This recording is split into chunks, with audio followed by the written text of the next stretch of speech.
ശുദ്ധമായ ഖുർആനിലെ ഏറ്റവും പ്രധാനപ്പെട്ട ആയത്തുകളിൽ എണ്ണപ്പെടുന്ന ചില ആയത്തുകളുണ്ട്. അല്ലാഹുവിന്റെ റസൂൽ സ്വല്ലല്ലാഹു അലൈഹി വസല്ലമ തങ്ങളെ ആയത്തുകൾ പാരായണം ചെയ്തതിന്റെ വലിയ മഹത്വം നമ്മളെ പഠിപ്പിക്കുന്നുണ്ട്. എന്റെ ശബ്ദം ശ്രവിക്കുന്ന മോമിനീങ്ങളെ, മോമിനാത്തുകളെ, അത് വലിയൊരു ഓഫറായിട്ട് അല്ലാഹുവിന്റെ റസൂൽ പഠിപ്പിക്കുകയാണ്.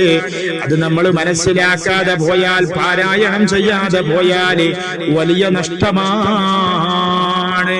അതുകൊണ്ട് നമ്മളെല്ലാവരും മനസ്സിലാക്കണം. അല്ലാഹുവിന്റെ റസൂൽ സ്വല്ലല്ലാഹു അലൈഹി വസല്ലമ തങ്ങൾ പറയുകയാണ്, വിശുദ്ധമായ ഖുർആനിലെ സൂറത്തുൽ ഹശ്റിന്റെ അവസാന ഭാഗത്തുള്ള 4 ആയത്തുകൾ, ലൗ അൻസൽനാ ഹാദൽ ഖുർആന അലാ ജബലിൻ ലറഅയ്തഹു ഖാശിഅൻ മുതസദ്ദിഅൻ മിൻ ഖശിയത്തില്ലാഹ് وتلك الأمثال نضربها للناس لعلهم يتفكرون هو الله الذي لا إله إلا هو عالم الغيب والشهادة هو الرحمن الرحيم هو الله الذي لا إله إلا هو الملك القدوس السلام المؤمن المهيمن العزيز الجبار المتكبر سبحان الله عما يشركون هو الله الخالق البارئ المصور له الأسماء الحسنى يسبح له ما في السماوات والأرض وهو العزيز الحكيم.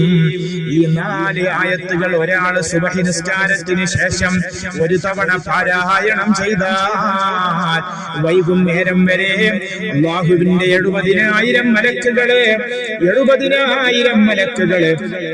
അവനിക്ക് ഇസ്തിഗ്ഫാർ നടത്തിക്കൊണ്ടിരിക്കുന്നതാണ്. അവൾക്ക് ഇസ്തിഗ്ഫാർ നടത്തിക്കൊണ്ടിരിക്കുന്നതാണ്. ഇതുപോലെ വൈകുന്നേരം മഗ്രിബ് നിസ്കാരത്തിന് ശേഷം ഈ ആയത്ത് ഒരു തവണ പാരായണം ചെയ്താൽ, അഥവാ ഈ 4 ആയത്തുകൾ ഒരു തവണ പാരായണം ചെയ്താൽ രാവിലെ വരെയും 70,000 മലക്കുകൾ ഇസ്തിഗ്ഫാർ നടത്തിക്കൊണ്ടിരിക്കുന്നതാണ്. ഒരു സെക്കൻഡ് ഇസ്തിഗ്ഫാർ നടത്തിയവർ പോകുമെന്നല്ല പറഞ്ഞത്, 1 മണിക്കൂർ ഇസ്തിഗ്ഫാർ നടത്തി പോകുമെന്നല്ല പറഞ്ഞത്. രാവിലെ ചൊല്ലിയാൽ വൈകുന്നേരം വരെയും, വൈകുന്നേരം ചൊല്ലിയാൽ രാവിലെ വരെയും ഇസ്തിഗ്ഫാർ നടത്തിക്കൊണ്ടേയിരിക്കുന്നതാണ്. അത്രക്കും വലിയ മഹത്വമാണ് ഈ ആയത്തിന്റെ മഹത്വം. അല്ലാഹു സുബ്ഹാനഹു വ തആല നമുക്കെല്ലാവർക്കും ഇത് പാരായണം ചെയ്യാനും പതിവാക്കാനും തൗഫീഖ് ചെയ്യട്ടെ. ഇതുകൊണ്ട് ഇരുലോകത്തും അല്ലാഹു തആല വിജയം നൽകട്ടെ.